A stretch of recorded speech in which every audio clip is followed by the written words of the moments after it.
Good afternoon and welcome everyone to this interview with one of the authors at the Signum University Press. If everyone wants to make sure they're muted and probably not cameras unless maybe we'll do a Q&A. Or actually, Jim, do you have a preference whether the cameras are on or not? No, whatever's fine. Okay, because we are recording this session and we probably will post the recording somewhere else afterwards, maybe on social media and so forth. So maybe cameras off unless during a Q&A bit. So welcome, I'm Serena Higgins, the editor-in-chief of the Signum University Press. And here at the press, we have three different imprints.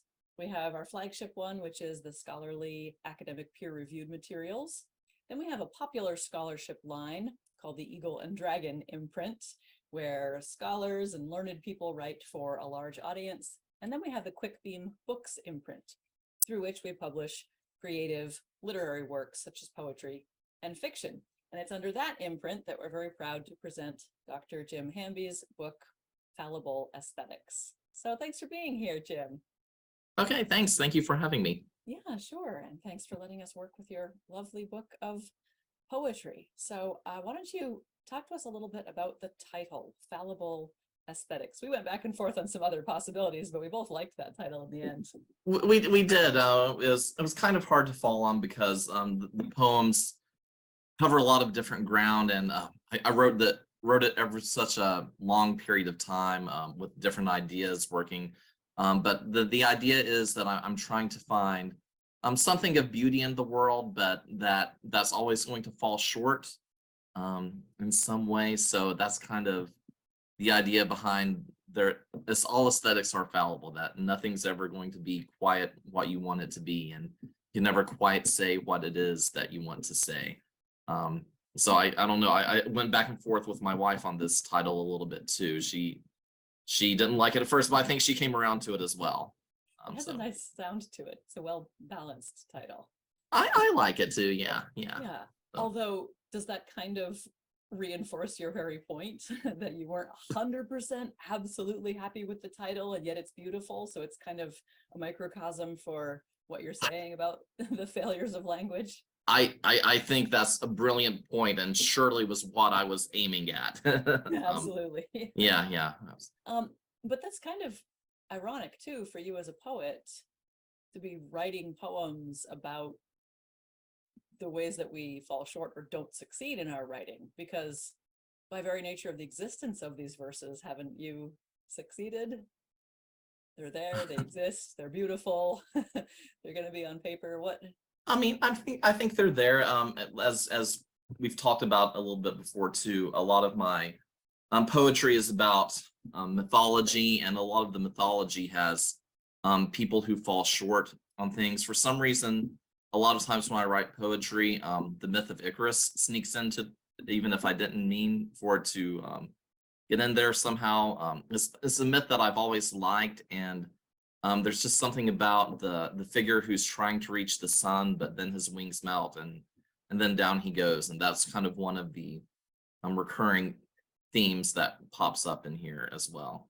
Or even the theme of Orpheus and Eurydice. He's on the top step, and then he looks back, and she goes back down into Hades. So it's just something that is almost there, but you can't quite grasp it.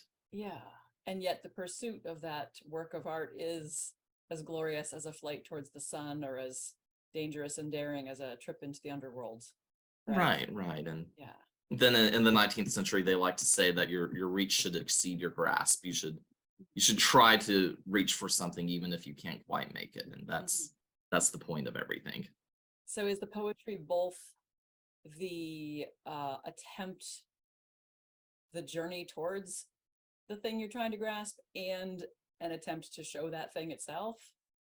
Yeah, I really think so. And another thing that pops up in here a lot is Joseph Campbell.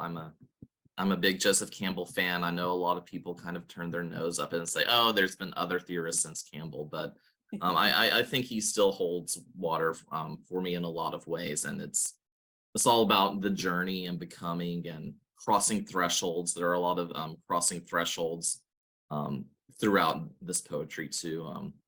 One of the things, or one of the phrases that comes back a couple of times is, waking up and blinking at the morn, and it's kind of that crossover stage when you wake up in the morning and you're coming back into consciousness, and your eyes are flickering and you're still trying to separate the real world from the dream world, and you're just coming back into this existence, and you're not quite sure of what's going on. And that kind of pops up in the poetry a lot as well. Yeah, so that's a kind of an in-between sort of a state. It's a threshold sort of state of consciousness then. Right, absolutely. Yeah. Okay, let's Yeah. dig in a little more to the contents of the book. You have several, I guess you could call them cycles, sections, sort of self-contained. What noun should I use there? Do you think of them as cycles there, these 7? I like cycles. That sounds very poetic and epic. Nice. So. Nice. And they have some similarities. They share some of those themes, but do you want to sort of talk us through what those 7 cycles are? Okay, sure. So the first one is the Westbury Elegies, and that's based on the Duino Elegies by Rainier Rocca, which, if you're familiar with that, he was writing from this beautiful Italian castle on the coast, and it's this beautiful poetry. And I was writing this living in my apartment called Westbury Farms, so it's kind of a little joke like, we've gone from castles to apartment buildings, but it was a nice apartment, so I shouldn't complain about it too much. And it's also heavily inspired by The Wasteland by T.S. Eliot, which is probably my favorite poem of all time. And I've always wanted to try to write something like that. And at your suggestion, I included a lot of footnotes that are kind of parodic of T.S. Eliot. And I was really happy with the way those came out, and they were a lot of fun to write. So I'm glad you. Yeah, kind of an Eliotic style footnotes that sometimes illuminate, sometimes complicate, sometimes poke fun. A lot of times poke fun. Yeah. Yeah, I really liked this cycle because of the sort of Eliot allusions. Thanks, and I liked it too. And it was it's chiastic in nature, so the first poem corresponds with the last, and the second corresponds with the next to the last. So it kind of creates this movement throughout the 10 poems that are really great. And they're also written as sonnets, which I really like writing in sonnets. I started out writing, strict Shakespearean sonnets with all of the conventions, and that was when I first started writing poetry. But now I like to play with the form a little bit. I like for the rhymes to be approximate rhymes. They don't quite rhyme perfectly. The line breaks kind of come in odd places. The turn kind of comes in an odd place too. There's still so much that can be done with sonnets. It's not a dead form. There's a lot that poets can do to work with these. I'm glad to hear you say that. And I feel like those things you just mentioned, plus the heavily elusive nature, but also plus the actual material content of them, the things you reference make them really modern, postmodern, contemporary poems of the moment. They have a lot of stuff in them that are recent inventions, the kind of the technology and the debris of our lives. So I think those things together make them. Yeah, I like to kind of mix modern contemporary stuff with mythological stuff and with historical stuff as well, to kind of create the sense of being in and out of time. Ooh, nice. I recently saw this brilliant thread on Twitter of a professor who let his students choose a creative final project instead of a final paper, and some of them were brilliant. And one of my favorites was a retelling of the Orpheus myth, but from Owen Barfield's version, retelling in Lego. And it was really, really good. All these Lego figures, going down the river in the boat, and they were very sophisticated with like color schemes, and the little Lego figurines even looked emotional, like when Orpheus was over the body of Eurydice, sort of, it was really nice. It's really great. I like to give creative final papers to my students too. I have a fan fiction assignment. I tell them to write fan fiction about one of the things they've written about. I once had a student write an award-winning paper on Dorian Gray with an alternate ending. So yeah, that's always a lot of fun. Yeah, that's fabulous.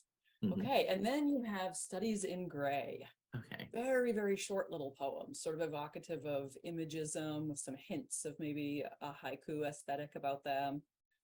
Yeah, and imagism is exactly right. I was trying to write in that style. I was just kind of experimenting with that.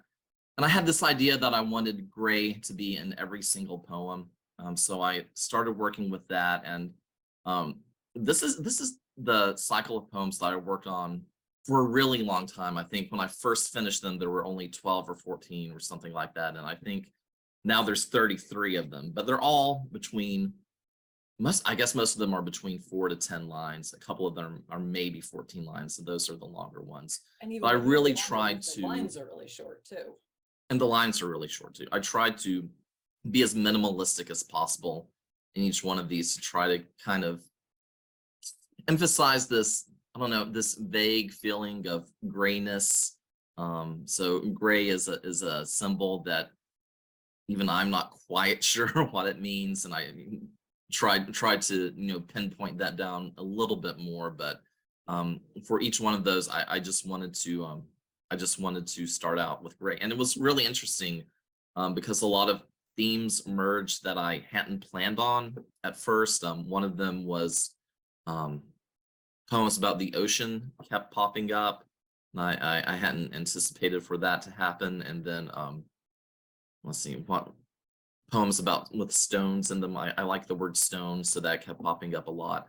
And then just a lot of, again, mythology kind of creeped into everything that I was writing. So that was a really interesting cycle to write, because it just kept surprising me with a lot of different things. And I kept turning back to it too. I would, put it down for a while. Then 6 months later, I would hear or read the word gray in a poem or in a novel. I think, oh, I need to use that image in one of my poems. So I would go back in, and I also tweaked the poems a lot too. I just kept whittling away at those, and that was a lot of fun as well. Nice. And now, if I'm not misreading the cycle, there are also some misty little, sad little love poems in the cycle as well. There are sort of ways of seeing a beloved person through this gray, or maybe as an alternative to it. Yeah, I think so. Sad things that don't really work out too well. Yeah. Before we move on to the next cycle, we got a question in the chat from Alfred Lutz, who is also a fan of the Dunio elegies, and wondered if you wanted to say more about them and their author. Oh, I as I mentioned in the notes, I shamelessly allude to them bordering on plagiarism, so I'm a little bit embarrassed by myself. But I love the Duino elegies so much that I wanted to sneak one of them in, or I wanted to sneak in the lines as much as possible. I love the line about how the mother explains away the creaking of the floors to the child who's afraid in the nighttime. Just the way Raka combines this mythological feeling, this mythological view of life to the ordinary everyday experiences was something that I've always found really powerful, and something that as a poet that I would like to emulate. And it's just a very, very difficult thing to do. And if anyone's never read the Duino elegies, do yourself a favor and go check those out, because it's absolutely one of my favorite poetic cycles of all time. That's an excellent pitch for them. He was a bit of a visionary poet too, right? Didn't he have sort of some ecstatic spiritual experiences, some visionary experiences? Yeah, and he was a lot like Yeats in that regard as well, and very forward thinking, but also looking backwards too. I like poetry that can take the long view of human nature. Yeah. Okay, so we've got those influences in your Westbury elegies, and you mentioned, or I mentioned the Imagists in Studies in Gray. Were there particular poets that inspired you for Studies in Gray? Was there any Pound in there, or any of the French symbolists, or? Maybe Pound, but really, I just wanted to experiment with whittling everything down. Yeah. And just looking at the economy of language. I remember in my creative writing class, that was probably the thing that I learned the most of, was that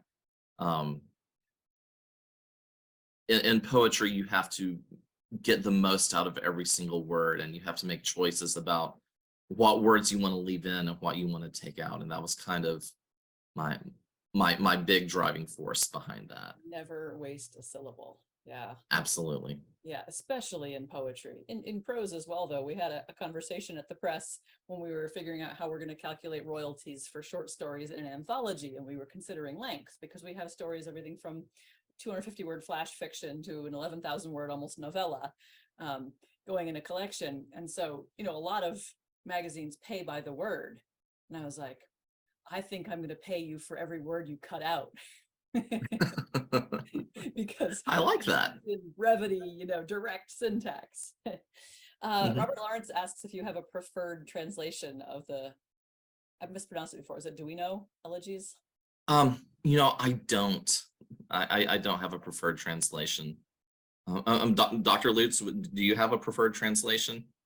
You could pop that in the chat there, Dr. Lutz.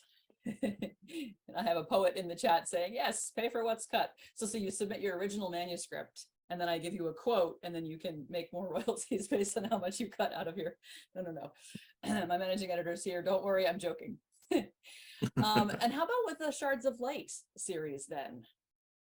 Different yet again. Yeah, so that's probably the first cycle that doesn't have a single form. The first one is all sonnets, and then the next one is the images verse.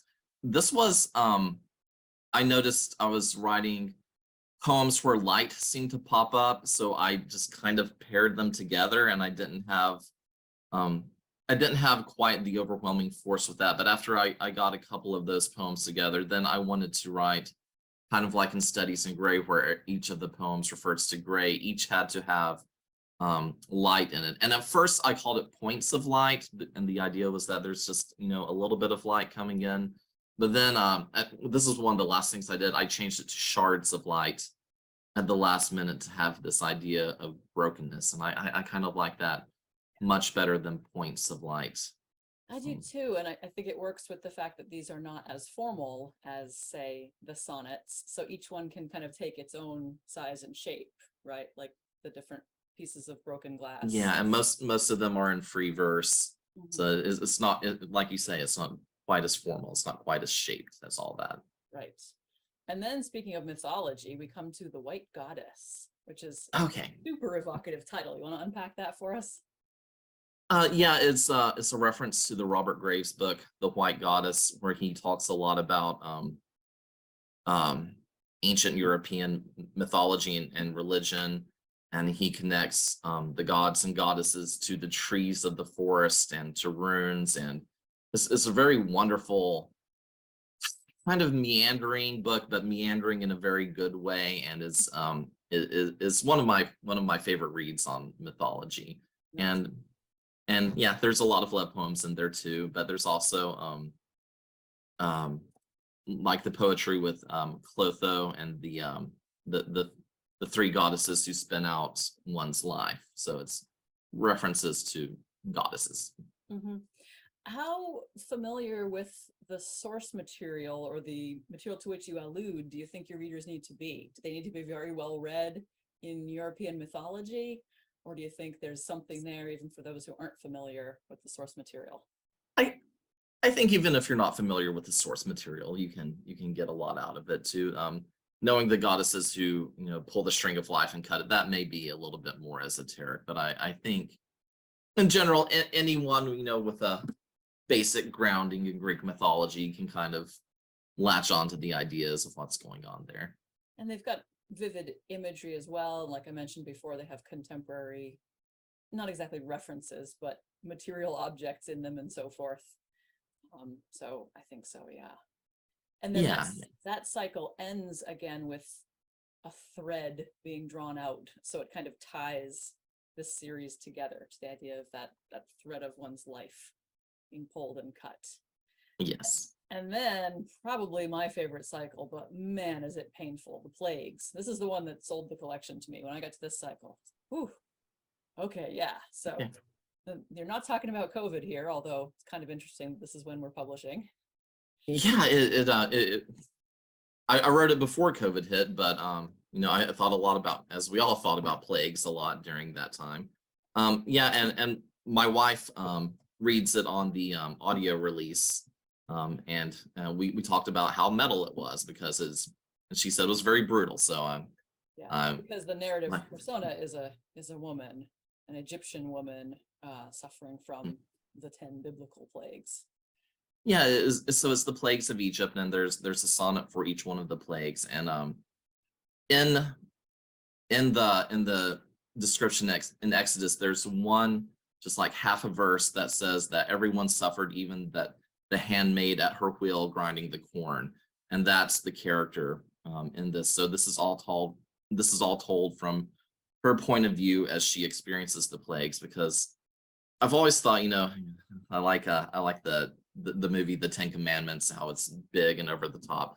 For the common Egyptian peasants who were going through this, it must have really been terrible to have no idea what was going on, because we see it from Moses's point of view, but everyone else is just there suffering and dying.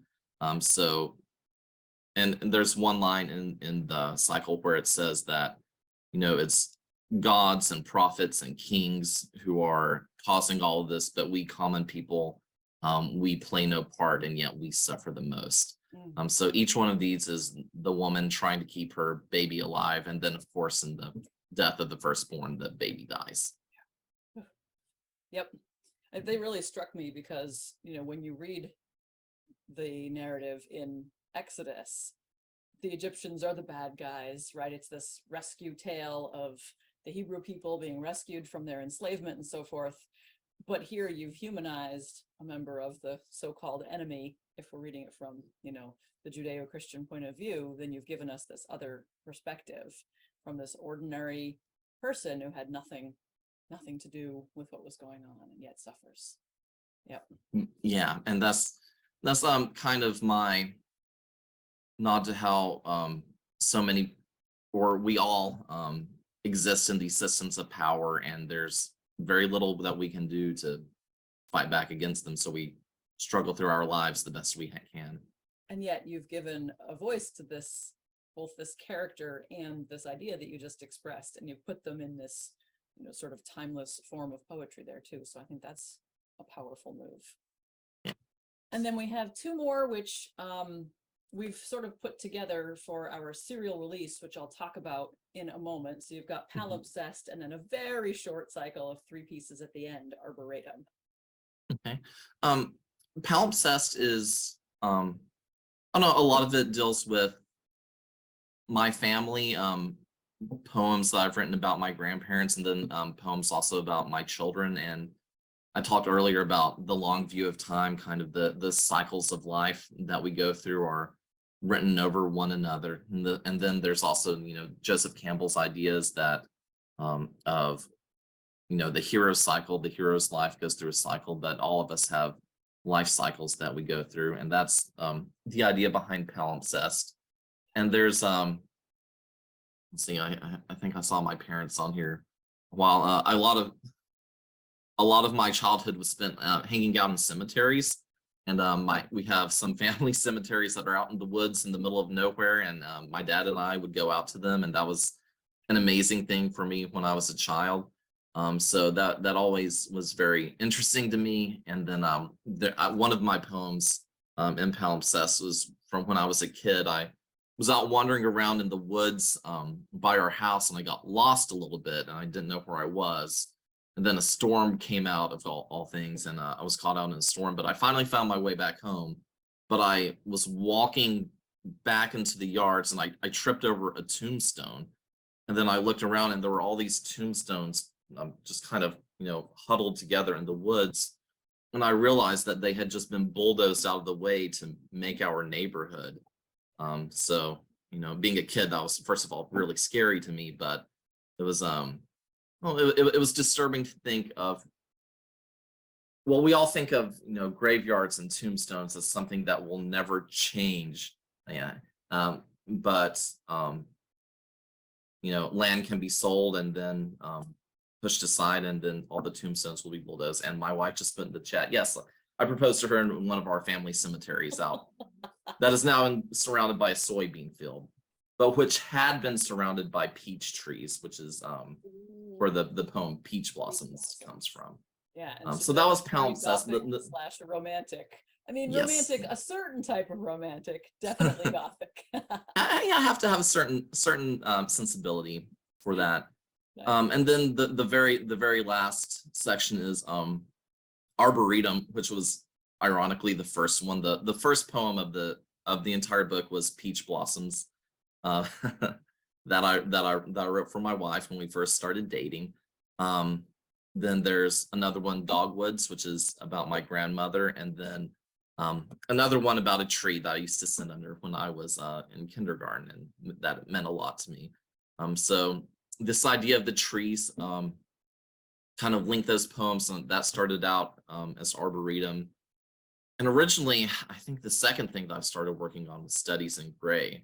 And I thought that these two poems would work really well together, maybe as part of a chapbook or something. But then over the years, I just kind of stitched all the different cycles together, and that's how that book took shape. That's cool. Well, in just a minute, I'd like to ask you to read a sample poem of your choice so we can hear a little bit of your verse. Before you do Okay. that, I want to say a little bit more about the press and about Okay. this serial release thing that I mentioned. So the Signum University Press is brand new. So we're really happy to have you on, Jim, in our first year. We just started officially at the end of June, and our first book came out on March 21st in ebook format. It's coming out in audiobook format this week or next, and I just got the paper proofs today for our first paperback book. So I'm going to show that off for a minute. It's called A Waiter Made of Glass, Stories and Poems by Verlyn Flieger. And Dr. Flieger is mostly known for her Tolkien scholarship, but like many a professor, she also writes fiction and poetry. And so this is a collection of previously unpublished stories and poems, and they're particularly poems of love, loss, and grief, and they're very poignant, and we've had some readers really connect with them so far. And Kira has put the link there in the chat for where you can get it. And yes, Corey, I love the cover. It's by the artist Emily Austin, who does a lot of Tolkien and mythological inspired art as well. Has a little bit of a Van Gogh's cafe feeling sort of in the cover art there, with a city street and an outdoor cafe, which evokes the title story. And there are also illustrations throughout the book that Emily Austin has also done. So there's a little plug for another book that we've just put out, and you can take a look at our website to see what else we have coming out for scholarly works, for popular studies, and for other creative writing. But we have something unique, experimental, innovative, crazy we're trying out at the press, which is this serial release method. I like to call it Charles Dickens meets the digital age, because Dickens novels, as you know, Jim, used to come out in installments, and people would storm the docks in Boston waiting for the ship to come in with the next chapter so they could grab it and read it that night in their Oliver Twist costume overnight. So we're doing that in a digital format. So anybody who's here today live or who's watching the recording later, you can go to the press website, press.signumuniversity.org, and follow the links to subscribe to works that we're releasing in installments right now. And this is an awesome thing to do for you, the subscriber, because you get an early glimpse into the work. And the monthly installments are not necessarily the exact same final version. You, Jim, will still have a chance to revise before we publish the final book if you want to. I can still make some suggestions. So it's a way of kind of participating live in the writing experience, in the process, seeing how writers work. Now, your manuscript was complete when you submitted it, but that's not always the case. So some of our subscriptions, they're brand new material coming out each month, and the author's still wrestling with that content. So for just $2 a month for the ebook, or $2.50 for the audiobook version, you can subscribe to one of those works. Another reason I really recommend it is because it's a way to support authors. Because, like, I don't know about you, Jim, but I'm not rolling in wealth from my poetry books. I am not. What is wrong? Contrary to popular belief, no. I don't know. But it's hard to be a writer. It's hard to be a creative writer And we have other jobs, teaching, editing, and so forth. And it's hard to dedicate time to carve out for our creative writing. And so it's really marvelous if people want to support that. It's kind of like a new version of the old patronage model to support the writer. And since we're such a brand new press, we can't afford to pay in advance, which some big publishers, they can afford to hand you a big check ahead of time and then take it out of your royalties later. We can't do that. So the subscription model is an idea of a way to kind of support a little bit during the process. We're still trying to educate folks about this model, and people have questions about it. So pop the questions in the chat if you have them. And back to you, Jim. Did you want to read a sample of your poetry? Yeah, absolutely. Okay, let's see. I would like to read Enskyment, which is my telling of the Icarus myth. I mentioned Icarus earlier. And also the word Enskyment comes from one of my favorite poets, Robinson Jeffers, and his poem about the vulture and a sky burial. So here's this. Enskyment. Fickle, I suppose, or not, but far too damning. Mix the earth with air, the sky with sea, then add the lidless, blistering sun, and soon you'll see the quaint yet fearful logic of it all. The hidden lust, the obfuscating labyrinth, secrets none should seek. The depths obscured, why not adjust transgressive passion to the sky? The sun was always there, he knew. His fate was ever fixed before his eyes, yet climbing upward never was in doubt to Icarus, and who in dream has not desired the same forbidden thrust? The truth he never tell, ascent and plunge alike are equal thrill. Wow. That's in dialogue with Auden there, right? His Icarus poem, which is kind of unavoidable. Wow. So that's the secret, is that the ascent and the plunge are both thrilling, kind of ecstatic experiences. Kind of I don't know, he's thrilled. I don't want to say he's thrilled by his self-destruction, but it's a sensation that he's never experienced before, and is a part of the journey. It's just the other side of the ecstasy of almost reaching his goal. Another one I'd like to read is Labyrinths, because I really like the seeing myths and folk tales and fairy tales kind of recycled, the same types of characters popping up.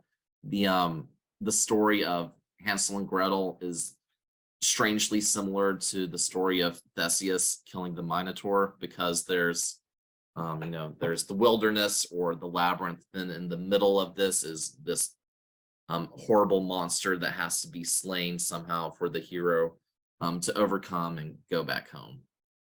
Okay. Labyrinths. As a child, you sat and rapped and listened to the tale of crumbs, of siblings and a witch, and of a twilight journey to the depths of maze-like woods. The peregrines, cast out from home by almost mother, wandered to the center of the darkness, house of sweets and death, where dwells the cannibal crone, depraved and cruel. Or Zot's grandmother, mocking all they'd learned before their mother died inside their home. An adolescent then, you read the tale of wanton lust and bestial birth, and what the costs of sheer incontinence may wreak. A monster buried deep within the labyrinth, eating strangers, lost and scared in gory orgy. A rite perpetuating all demonic lusts, concealed from view by gloom and stony vault. Attempt to penetrate the darkness if you can. Centripetal, you're forced to wander on until you reach the nave of this unholy pilgrimage. The riddle in the dark, it's always been there. The gnawing teeth, the pain, this palimpsest enduring through the years. And even should you slay the beast, what light, what spool will leave you out? I should also note that I'm a Tolkien nerd, and I like to throw in references every now and then. Of course, Riddle in the Dark is the chapter where Bilbo finds the ring. Yep, that's a dark last question. Although Corey says, "Love that final couplet." Yeah, Me too, but it's pretty dark though. Yeah, and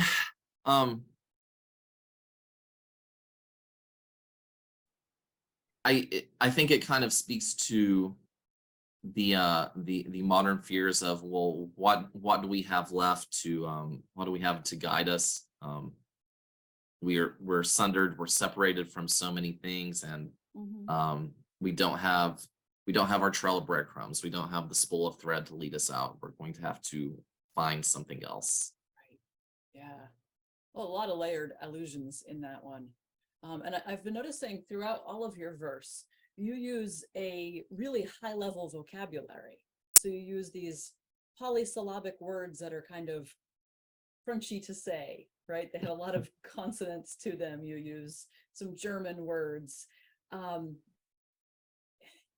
so I the silly question is, how intentional is that? And the maybe more thoughtful question is, what's the effect that you're evoking with that vocabulary? I really like words that are very specific, and and a bit odd and a bit quaint. So a lot of times, especially when you're writing metrical poetry, those words won't do. You need something simpler. You need 1 and 2 syllable words.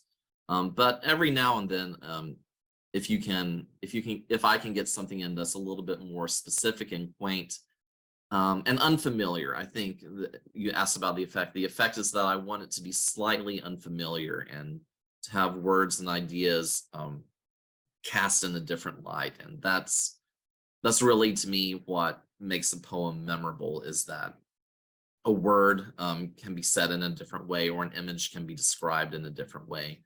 And it's something that kind of stays with you. Nice. Now, Holly asked a question on the previous poem that I was also thinking of asking you. Does Icarus have some kind of a death drive as well? Is there a bit of a Thanatos going on in the thrill of the ascent and then the plunge? Yeah, I would think so. I'm sorry, I'm trying to see what exactly the question was. Let's see. Just death drive question mark? Death drive. Yeah. Um, I think, well, maybe not a death drive, but um, achieving his goal at all costs drive. And even if it means, even if it means death, even if it means falling, then so be it. And that's why ascend and plunge alike are equal thrill. That it is part of what his goal was to reach his dream. Mhm. Wow. Okay, and I see another one. Do we have a responsibility to make new/recycle myths to meet our mythless society? Who has responsibility to make myths? Who's allowed to make them? I don't know. That's a lot of questions, Dr. Hamby. I think we all kind of make our own myths every day. There's a book that argues that we are the stories that we tell ourselves, and whether we, yeah, who has this one? Whether we intend to or not, I don't know, the way we interact with social media, the stories that we tell ourselves about what's happening in the world, just or our everyday experiences, that says so much about how we reconstruct what we say to each other. The internet has really changed the way we communicate with each other, the way that we build community, the way that we process and create information, and and so much of it is so bad. I know I sound like I'm saying, oh, these kids today and their internet, but I think a lot of the ways that we used to tell stories to one another, the way that we form community, has been fundamentally altered, and not always in a bad way. We're on a Zoom right now, and it's wonderful and it's lovely, and we're talking to people all across the country. But in a lot of ways, the way the internet has formed disinformation, and it's made these new myths that are sinister. It's really disturbing, and I don't know where I'm going with all of this at this point, but There's a writer speaker I really admire who has encapsulated what you've just described with the phrase different epistemological ecosystems. We can inhabit the same country, the same state, even the same house sometimes, and yet live in totally different epistemological ecosystems, where we have an entirely different way of forming what we know and how we know it. So it's really important who tells the myths and what myths they tell. And Holly, I really appreciate also that you asked who's allowed to make the myths. I don't know if you, Jim, or you, Holly, or anybody else here has been following this sudden burst of retellings of Greek myths by women writers and picking a female character who hasn't had the chance to tell her story yet before. So I think of Madeline Miller's Circe and also her Galatea. Margaret Atwood has a Penelope ad.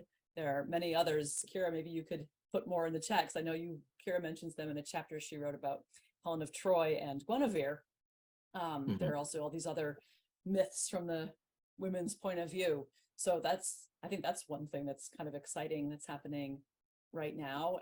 And here at the Signum University Press, we're trying to overcome some of those dark myths that you said, Jim, that are forming by using the tool of the internet to create community for writers. And what Dr. Luz put in the chat, yeah, fascism uses myths in nefarious ways. Yeah. And this is what's going on a lot in fascists have taken over the phrase Anglo-Saxon and even Old English now in a lot of ways. And I know at Kalamazoo, there's been a lot of debate about that over the past few years, but this kind of, and this is what my wife studies, this appropriation of myths and stories of the past for fascist and for racist views is a deeply disturbing political response to these myths. Yeah, exactly. There's a misappropriation of Tolkien and of sort of Norse mythology, right? There's this idea of the myth of whiteness, and that's being promulgated. Yeah. Yeah. Was there another question earlier? Oh, there was a recommendation of translation of Duino Elegies, Stephen Mitchell's translation, and also A. Poulin Jr.'s older translation of that, and Sonnets to Orpheus. Thank you, Dr. Lutz. That's great. Did you maybe have one more poem you wanted to read to us? So we might have time for one or two more questions, and then I think I will wrap us up. How about I read one of the, let's see, where is it?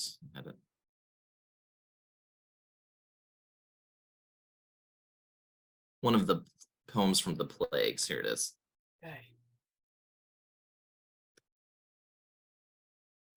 Well, I had it, then I lost it.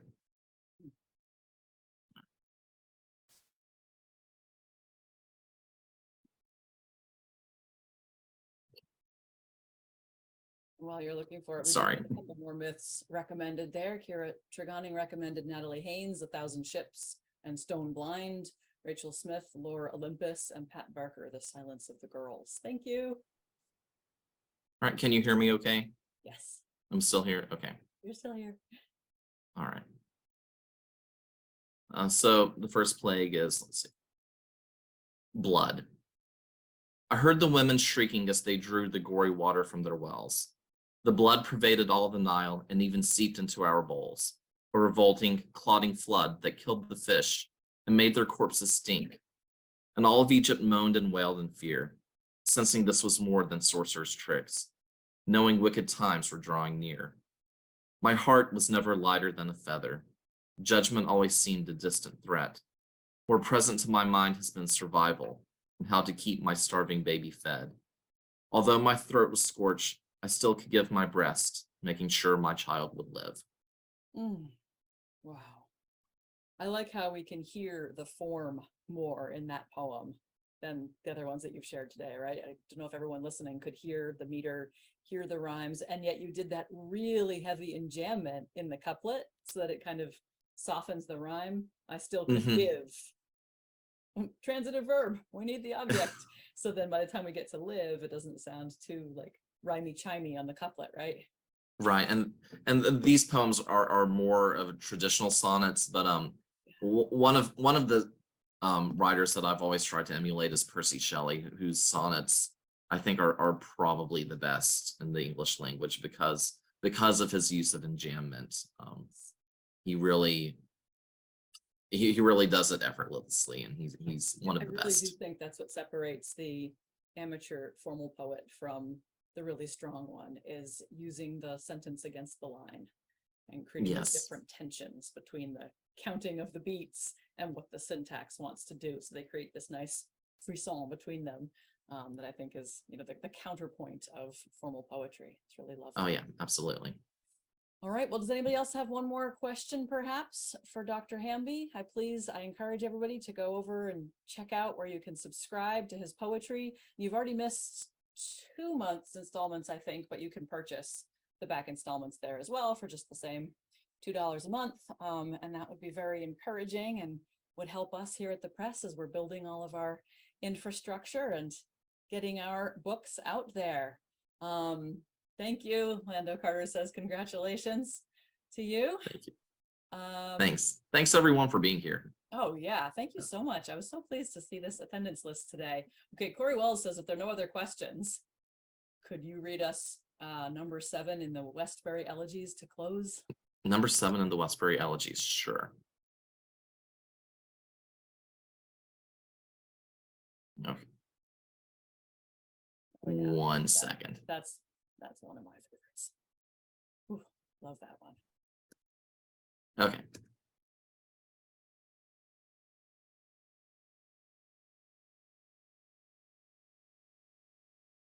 Here it is.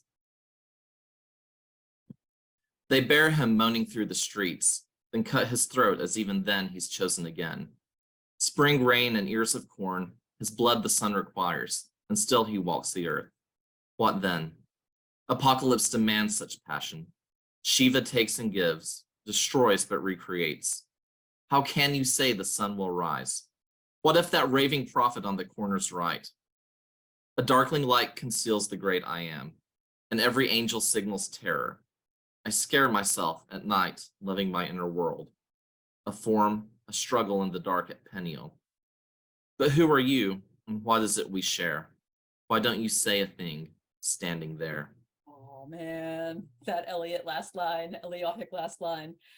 So much packed in there. Yeah, Eliot's in there, and of course that's the reference to Rocket in there. And this poem, I'll just say real quickly, was from a reading I did in my Mesoamerican history class when I was an undergraduate. I read a wonderful article about a human sacrifice where someone lives as like a god king for a year, and then he's sacrificed. But even as he was being sacrificed, the festival to choose his successor was being held, and he would hear the cheers of the crowd as he's being sacrificed. Wow. And I can't find the article, but that's something that always just really stayed with me. Yeah, so much James Fraser in there as well, the dying and rising god myths. Yeah, absolutely. Jesse Weston, all those Cambridge anthropologists who are lurking behind the wasteland as well. Yes. Yeah. And my friend Kyle that I used to work with, I used to manage a restaurant with him. One day he just said, "What if that guy on the street corner's right?" After everything else, what if that crazy guy is the one we ought to be listening to? I mean, at some point, presumably the world will end. So at some point, one of those crazy guys on the street corner will just get it right. Even in some way, yeah. Stop the clock is right twice a day, and people who say the end of the world are going to be right once. Mm-hmm. Yes. Well, all right. On the cheerful note of the end of the world, thank you very much for sharing your poetry. Thank you, everybody, for being here, and hope you rush out and subscribe to the book, and then it will be out completely in ebook, audiobook, and paperback or printed codex later this year. Okay. All right. Thank you, everybody. Have a good evening. Thank you. Thanks, Jim. Bye-bye. Thanks, Serena.